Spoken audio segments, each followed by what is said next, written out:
అంటే నాకు తెలిసినంత వరకు పై స్థాయిలో జరిగిన సమన్వయ సమావేశాల్లో అటువంటి పొరపాట్లు లేకుండా జిల్లా స్థాయి నాయకులందరినీ కూడా అప్రమత్తం చేశాం.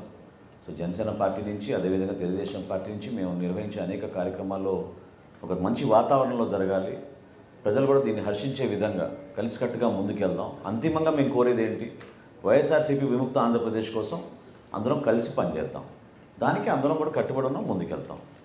సో ముగించే ముందు మరొకసారి జగన్మోహన్ రెడ్డి గారికి ప్రత్యేకంగా విజయవాడలో మీ అందరి సమక్షంలో ఒక చక్కటి డిబేట్ ఏర్పాటు చేసుకుని ఈ 5 సంవత్సరాల్లో ఆయన చేసిన అద్భుత పరిపాలన గురించి ఆయన చెప్పుకుంటే మేము కూడా సిద్ధమై ఆ సమావేశానికి తప్పకుండా ఈ ప్రభుత్వం చేసిన అరాచకాలు, అవినీతి కార్యక్రమాలు, ఎక్కడ వీళ్ళు పొరపాట్లు చేశారు, ఆర్థికంగా ఎంత నష్టం కలిగించారు, ఎక్కడ పోయినాయి డబ్బులు, వీటన్నిటిపైన కూడా సమగ్రంగా విచారణ జరిగే విధంగా ఒక చక్కటి సమావేశం ఏర్పాటు చేస్తే పెద్దలందరూ, పాత్రికలందరికీ కూడా నా రిక్వెస్ట్, గతంలో ఉన్న సాంప్రదాయాన్ని మీరు మరొకసారి తీసుకొచ్చి ఒక మంచి వాతావరణంలో పార్టీలందరూ కూడా కూర్చుని ఇటువంటి అంశాలపైన మాట్లాడుకుంటే బాగుంటుందని నేను భావిస్తూ, అందుకని ఈరోజు ప్రత్యేకంగా ముఖ్య అతిథిగా జగన్మోహన్ రెడ్డి గారిని మాతో పాటు కూర్చోబెట్టుకుని ఆయన ఎట్లా మీ అసలు నేను సింపుల్గా చివరిలో అడగాల్సింది ఏంటంటే, పత్రికా సమావేశానికి ఆయన సిద్ధమా?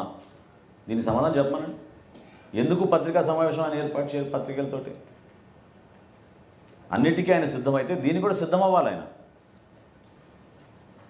Thank you.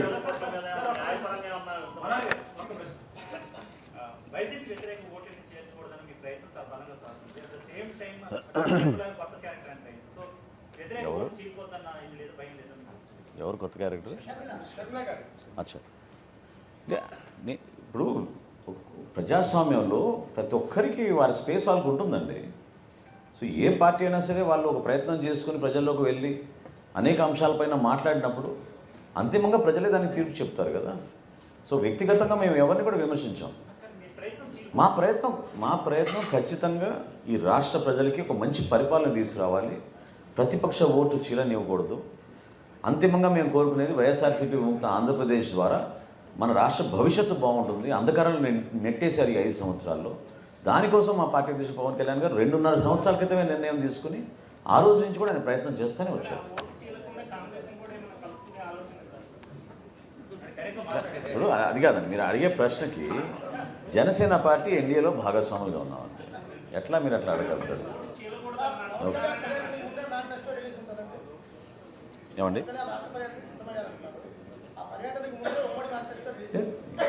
పర్యటన అనేది నిరంతరంగా కొనసాగే ప్రక్రియ కదండి. జిల్లాల పర్యటన పవన్ కళ్యాణ్ గారు ఎప్పటి నుంచో చేస్తాను. మనం కాకినాడ వెళ్ళి వచ్చాం, అదేవిధంగా రేపటి రోజున ఇంకో ప్రాంతానికి వెళ్తారు, పర్యటిస్తారు. అన్నీ జరుగుతూనే ఉంటాయి. నో స్పెసిఫిక్ డేట్, జరుగుతూనే ఉంటాయి. ఎస్, న్యాయ పోరాటం కాదండి, తప్పకుండా మేము క్యాగ్ని డిమాండ్ చేస్తున్నాం.